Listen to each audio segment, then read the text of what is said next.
And now it's about time I started cheering you up a little bit, isn't it? You know, that was a bit gloomy there, wasn't it, that last video? Just pointing out that no matter what, we are limited from all angles. In space, in opportunities, in possibilities, and in time. Bracketed by death. So now let's look at the positive aspects of this. I want you to think about a wonderful painting, a beautiful painting, or any other work of art that you like, that you enjoy.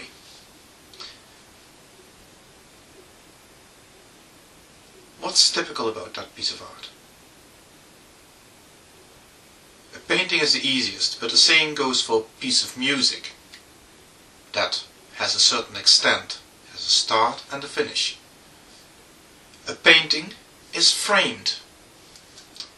It's a small piece of canvas upon which a painter has created an image for you to look at, and it is framed. You look at the middle of the painting and you start looking outward, and there are edges everywhere. That's what makes it a painting. Imagine the Mona Lisa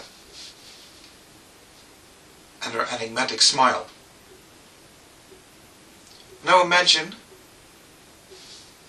that the edges of that painting start moving into the distance, but Mona Lisa stays the same size. And as you start stepping back from the painting so that you can still see the whole painting as the edges go out, Mona Lisa will become more and more insignificant, until ultimately you can't even see her anymore. It is the frame, it is the limitations that make the painting the piece of art that it is.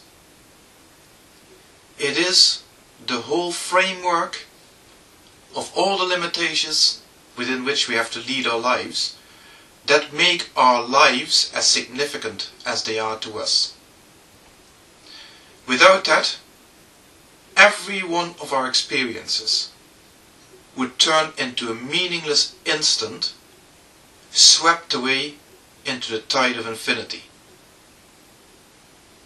And this, in fact, is the strongest argument against any of the false promises made to you by Christians and other people who try to sell you something called an eternal life after death.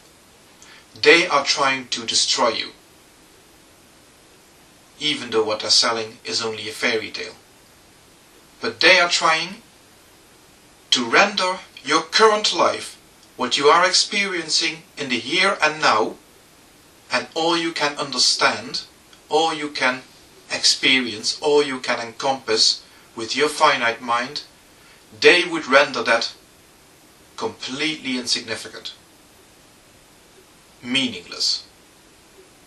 And the irony of the fact is that they are the very ones who turn around and point a finger and say, your finite life means nothing.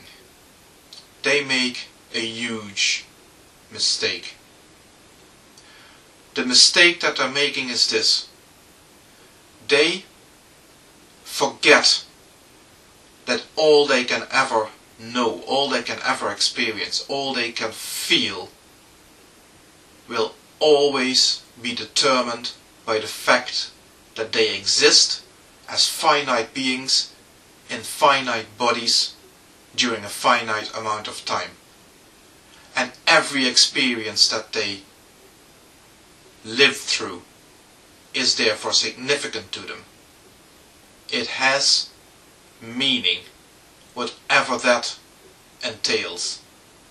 Looking at this from the outside, looking in, is preposterous. It makes no sense whatsoever. You don't look at an ant and tell it that its life is insignificant, because it is playing an important role in the anthill, and from its own perspective that is the be-all and end-all. It creates its own purpose, and the fact that you are standing, towering over it, looking down on it with disdain is not going to change that one little bit. And the same is true for us as human beings. Your life has meaning, your life has purpose, your life is significant because it matters to you. And whatever it may seem like to anybody else, even from the perspective of a God looking down on you, is completely beside the point.